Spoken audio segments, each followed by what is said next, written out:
სოფლიოში 2020 წელს ჯერ კიდევ პანდემიის შემდეგ ეგრევე გაკეთდა ის რაღაცა წინასწარ მოკლედ რაღაც წინასწარი კვლევის საფუძველზე დადგინდა რომ 2025 წელს სოფლიო ვაჭრობაში, რითეილ ვაჭრობაში ელექტრონული კომერციის წილი შეადგენდა 3.5 ტრილიონ დოლარის ოდენობა იქნებოდა, რაც გზადაგზა გაიზრდებოდა 6%-ით, გაიზრდება და 2030 წელს უკვე ეს ციფრი მიაღწევს 5 ტრილიონ დოლარს, რომელიც ძალიან დიდია დამეთანხმებით ალბათ და ამას გააკეთებს 4 მილიარდი ადამიანი, რაც გულისხმობს იმას, რომ ფაქტურად ელექტრონულ ვაჭრობაში ჩართული იქნება მსოფლიო მოსახლეობის ნახევარი 2030 წლისთვის.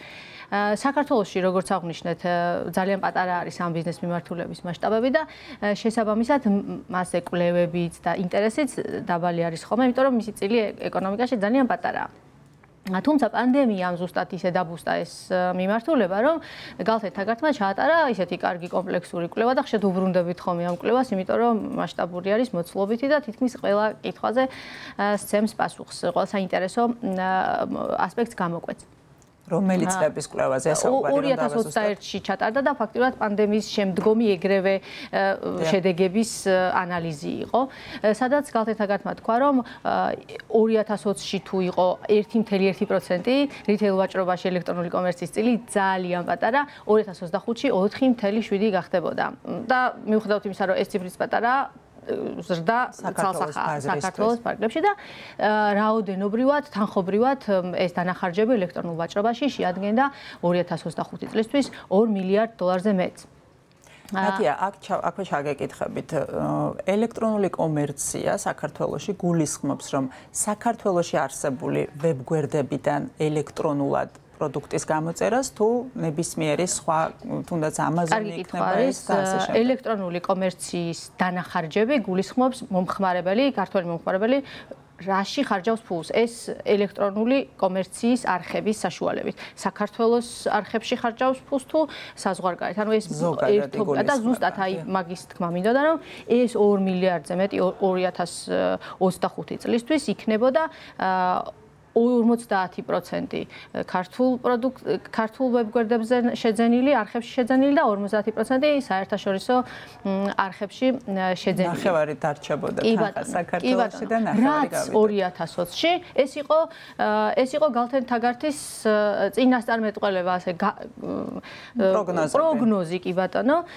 და მანამდე როცა ჩატარდა ეს კვლევა, ეს წილობრივი ფარდობა იყო 23%. 23-25%, 78-75%. ანუ ესეთი განსხვავება იყო რა. ანუ გალთეთ-თაგართმა ივარაუდა, რომ გაიზრდებოდა ეს, ანუ 50% გახდებოდა ქართულ პლატფორმებზე ნაყიდი პროდუქციის წილი. და 2023-ში TBC კაპიტალმა ჩაატარა კიდევ კვლევა ელექტრონული კომერციის ბაზარზე და იქ იმ კვლევას რომ შევადაროთ, ანუ ფაქტობრივად პანდემია დასრულებულია, უკვე რაღაც ცხოვრება უბრუნდება ნორმალურ რიტმს, ხო, 2023 წლის მონაცემები მაგას გვეუბნება და იქ აღმოჩნდა, რომ 2023-ში 2 მილიარდი რო ივარაუდებოდა ეს ვაჭრობის დანახარჯები ელექტრონულ კომერციაში, უკვე მიღწეული იყო 2025-ში, რაც პროგნოზი დადო ივარაუდა 2023-ში უკვე მიღწეული იყო. მაგრამ ის წილობრივი მონაცემები შეცვლილი არ იყო.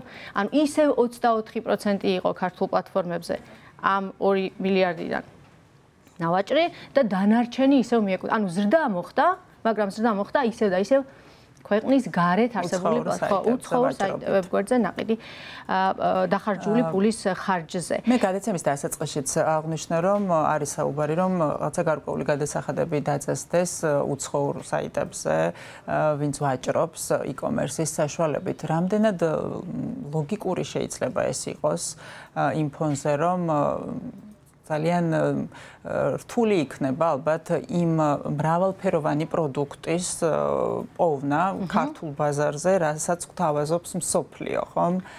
ეს ყველაზე მარტივად რო ვთქვათ კიდე სხვა ბევრი ბენეფიტის გარდა. კი ბატონო, ძალიან კარგი კითხვა, მაგდა სანამდე იმას ვიტყვით რაღაც ERLX მივაწებებთ ამ ინიციატივას, ხო, რომელიც სავარაუდოდ ბიზნესიდან მოდის და ასოციაციებმა შეიძლება მაგიტო გააჟღერეს.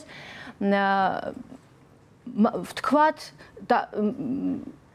და მაინც უნდა ვთქვა და ვერ მოვისმენ ვთქვა რომ თუ საბაზრო ეკონომიკის ანაბანა ესმის ადამიანს ეგრევე იგრძნობა ამ ინიციატივას რომ კარგი სუნი არა აქვს მაგრამ არ მივაწებოთ არანაირი არლიყი და ცოტა ჩავეძიოთ მიზეზებს ხო ანუ კითხვები დავსვათ ის რომ უნდა აღინიშნოს რომ ეხანდელი სულ ახალი კვლევები e-commerce-ის აი 2023 წლის მერე კომპლექსური არ არსებობს.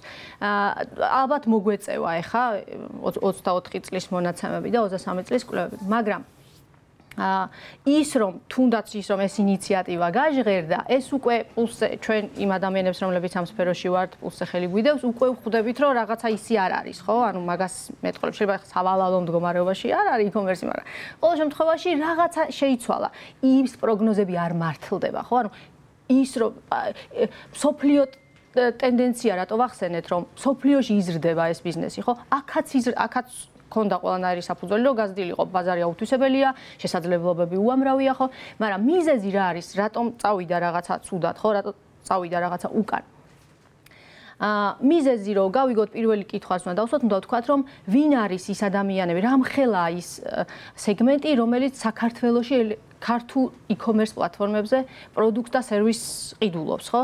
ეს სეგმენტი იმხელა არის საქართველოში, რამხელაც ჩვენნაირი ღარიბი ქვეყნის სეგმენტი არის ხოლმე ზოგადად, ხო, სტატისტიკურად.